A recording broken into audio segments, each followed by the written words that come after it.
이 본문은 혀가 온 몸을 더럽힌다고 말합니다. 예수님 말씀으로 적용하면 사람의 입으로 들어가는 것이 사람을 더럽게 하는 것이 아니라 입에서 나오는 것이 사람을 더럽게 한다와 같습니다. 마태복음 15장을 보면 예수님이 북부 갈릴리에 계십니다. 그런데 남부 유다 예루살렘에 있는 바리새인과 서기관들이 예수님을 만나겠다고 남부에서 북부까지 그 먼 거리를 걸어서 옵니다. 목적은 예수님을 비난하고 시비를 걸려고 흠을 잡으려고 인 거예요. 곧 남부 예루살렘에서 예수님 내려오실 때까지 기다리는 게 아니라 찾아 올라가서 예수님을 흠을 잡으려고 해요. 부정적 의미의 열심이 있는 거죠.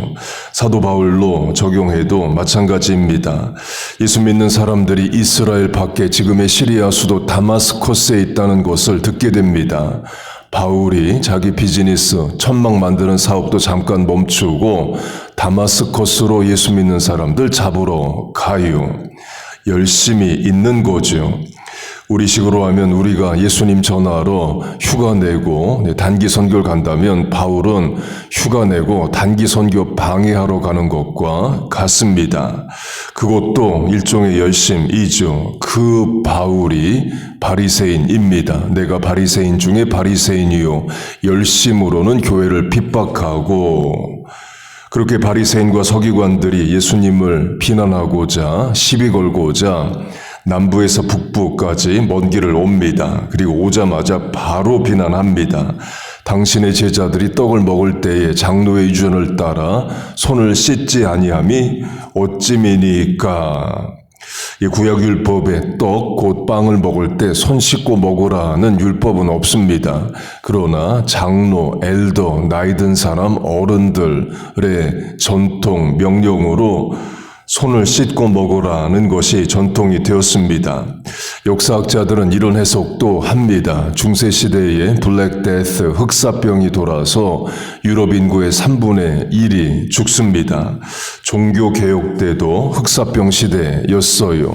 곧 중간중간에 멈추기도 했지만 100여 년이 흑사병 시대였습니다.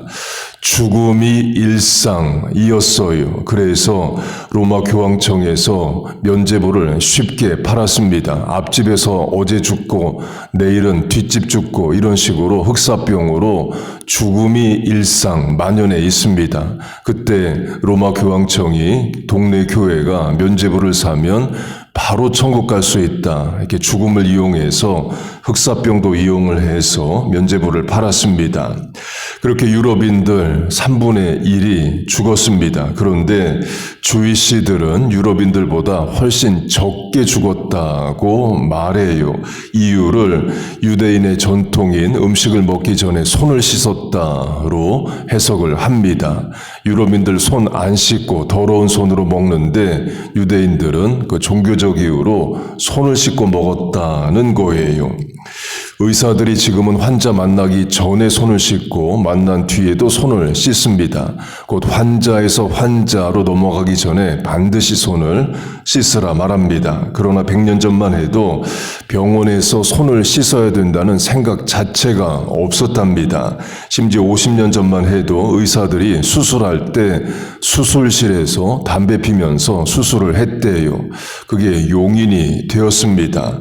TV 아나운서들이 대담 프로그램 생방송으로 나가는데 아나운서가 방송에서 담배 피며 TV 했던 것이 50년 전 미국이었어요.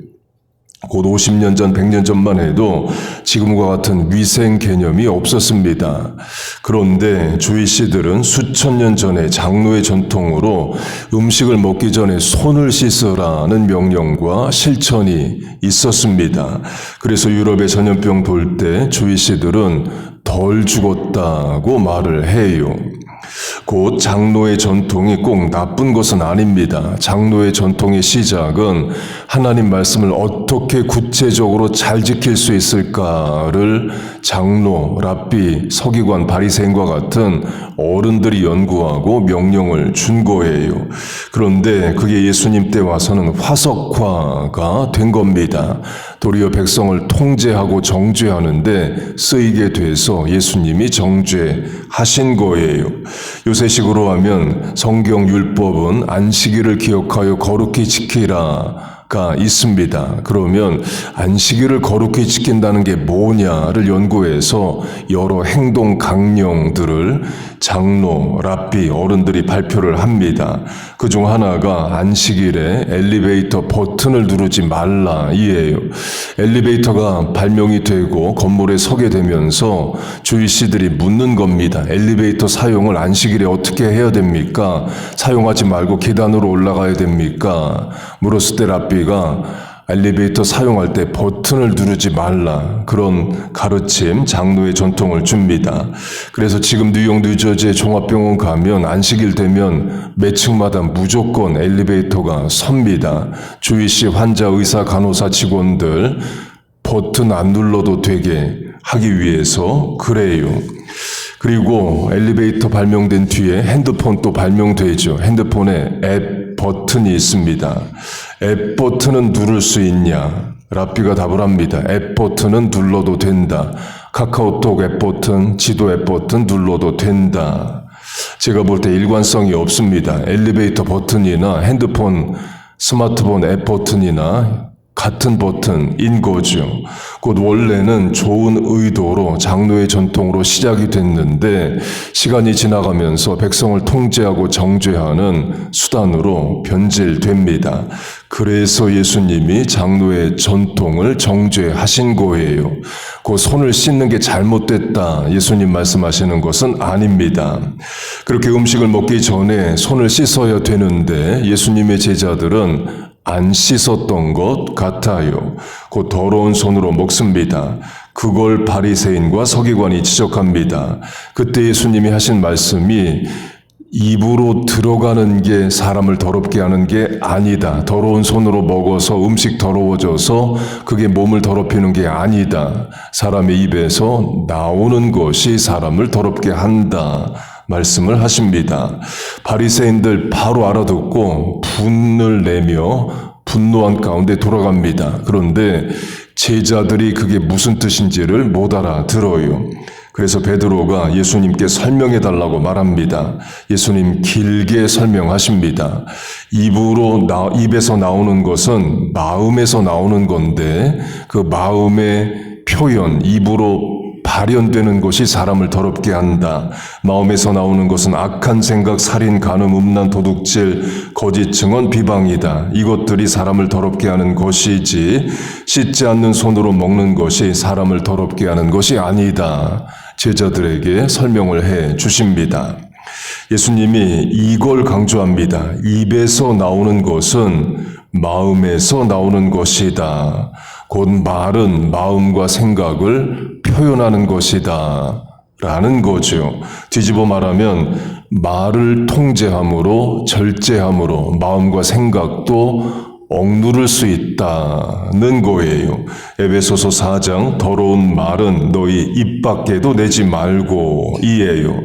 더러운 말이 나온다는 것은 더러운 마음과 생각이 안에 있다는 겁니다. 그걸 말로 표현하느냐 아니면 억제하느냐의 차이이에요.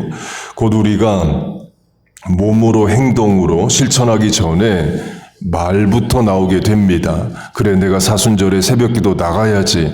이런 실천 이전에 나갈 거야, 나가고 싶어, 나간다 이런 말을 가족에게 또는 나 자신에게 말부터 합니다.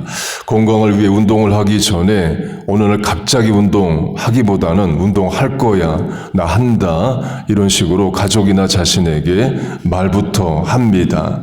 부정적인 행동, 죄 짓는 실천도 말이 먼저 나와요. 곧 말을 통제함으로 마음과 행동도 절제시키는 차원이 있습니다. 그래서 고운 말 쓰게 하면서 고운 사람 되고 친절한 말 하면서 친절한 사람이 됩니다. 반대로 부정적인 말, 믿음 없는 말 하면서 있는 믿음 까먹고 믿음 없는 사람이 돼요. Words mirror the heart. 말은 마음을 반영한다는 말이 있습니다. mirror, 거울을 이제 동사로 써서 words mirror the heart. 누가복음 6장을 보면 예수님이 마음에 가득한 것을 입으로 말함이라 전술한 마태복음과 같은 차원의 말씀을 하십니다. 그 누가복음 6장 말씀을 영어 성경은 Your words are like a mirror of your heart. 너의 말은 너의 마음의 거울과 같다로 번역합니다. 거기서 words mirror the heart가 나와요. 그래서 더러운 말은 더러운 마음을 드러내는 것이고 경건한 말은 경건한 마음을 드러내는 겁니다. 강조점은 에베소서의 말씀대로 더러운 말이 입 밖으로 나온다는 것은 이미 그 안에 더러운 생각과 마음이 있는 거예요. 그걸 발화하느냐, 입으로 말하느냐, 아니면 억제하느냐의 차이이에요. 원망하는 마음 들 수 있습니다. 그러나 그걸 말로 하지 않는다는 거예요. 그걸 사무엘의 엄마 한나로 적용하겠습니다. 엘가나가 남편이고 한나가 먼저 나와요. 첫 번째 부인입니다. 그리고 두 번째 부인 분인나도 나옵니다. 분인나는 자녀가 있고 한나는 자녀가 없다고 말해요. 한나가 자녀를 못 낳아서 두 번째 부인을 얻었을 수 있습니다. 특이한 말씀은 사무엘상 1장 여호와께서 한나에게 임신하지 못하게 하심으로 한나가 자녀를 못 낳는 이유는 하나님이 안 주셔서라고 단언합니다. 하나님이 임신을 못하게 하신다는 거예요. 이때 한나가 원망하는 마음을 가질 수 있습니다. 하나님 왜 나는 자녀를 못 낳는 건데요? 하나님을 원망할 수 있죠. 우리식으로 하면 기도하고 간구하는데 하나님 기도응답 제때 안 해주시고 인생은 어렵기만 하면 우리도 원망하는 마음 다 듭니다. 강조점은 그 원망하는 마음을 입으로 소리내서 하느냐 아니면 절제하느냐 이에요. 한나는 하나님 원망스러울 수 있을 겁니다. 그러나 그걸 말로 소리내어 하나님을 원망하지는 않아요. 도리어 말을 바꿔서 기도를 합니다. 하나님이 자녀를 안 주시는데 그 하나님 앞에 가서 자녀를 달라고 기도해요. 신앙의 말, 믿음의 실천을 하는 거죠. 그게 신앙입니다. 하나님이 안 주셔도 그 하나님 앞에 가서 달라고 하는 게 신앙이에요. 히스기야도 마찬가지이죠. 하나님이 선지자를 보내서 곧 죽게 되니 인생을 정리하라. 하나님이 죽으라고 하십니다. 그때 히스기야는 원망하는 말을 하기보다 그 하나님 앞에 가서 살려달라고 기도를 해요. 그게 신앙입니다. 우리도 인생 뜻대로 안 되고 어려우면 바로 마음은 원망으로 가득 차고 입 열면 원망하는 말 나올 수 있습니다. 그걸 통제하는 게 믿음이에요. 곧 원망하는 말은 노력 안 해도 입 열면 자동으로 나옵니다. 본성상 저절로 돼요. 그러나 믿음의 말, 신앙의 말은 의지를 가지고 해야 됩니다. 욥으로 하면 그 어려운 이해 안 되는 고통 중에서 입술로 범죄하지 아니하니라는 말씀이 나옵니다. 인간적으로는 하나님 원망하는 마음 들 수 있습니다. 한날에 전 재산을 다 잃고 그날에 10자녀가 다 죽습니다. 그런 기가 막힌 상황에서 욥은 말로 하나님께 범죄하지 않았다고 말해요. 입술을 다스렸다는 거죠. 반면에 욥의 아내는 하고 싶은 말 다 합니다.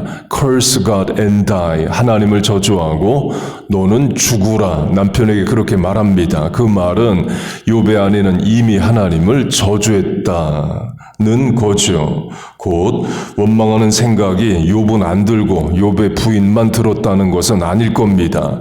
욥도 이해 안 되는 상황 가운데서 원망하는 마음 들 수 있죠. 그러나 그걸 말로 내지는 않았다는 거예요. 말씀을 맺겠습니다. 본문은 혀가 온 몸을 더럽힌다고 말합니다. 연결되는 말씀은 예수님의 말씀으로 사람의 입으로 들어가는 게 더럽게 하는 것이 아니라 입에서 나오는 것들이 더러운 것이다. 그런데 그 입에서 나오는 것은 마음과 생각을 반영한다. 곧 말을 절제함으로 우리의 마음과 생각도 절제할 수 있다. 입니다. 한나가 그렇게 하고 욥이 그렇게 합니다. 그래서 믿음을 지키고 하나님 앞에 바른 자세를 지키고 결국에 문제들도 다 해결받고 응답을 받아요. 곧 우리가 원망해서 응답받는 경우는 없습니다. 다 절제하고 믿음으로 반응해서 하나님의 긍휼과 은혜를 받아요. 그렇게 우리의 입술을 지켜 믿음을 지키고 혀를 지켜 자신을 지키고 말을 절제해서 마음도 절제되는 우리와 자녀들 다 되시기를 주의 이름으로 축복하고 축원합니다. 아멘. 기도하겠습니다. 하나님 아버지, 우리와 자녀들의 입술 붙잡아 주시옵소서. 말에 파수꾼을 세우게 하시고 혀를 절제함으로 우리의 생각도 몸의 실천도 다 거룩하고 정결하게 살게 하여 주옵소서.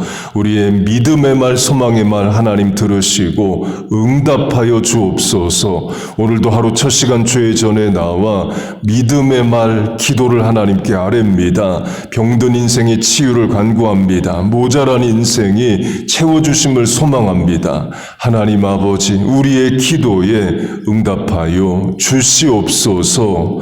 예수님의 이름으로 기도하옵나이다. 아멘.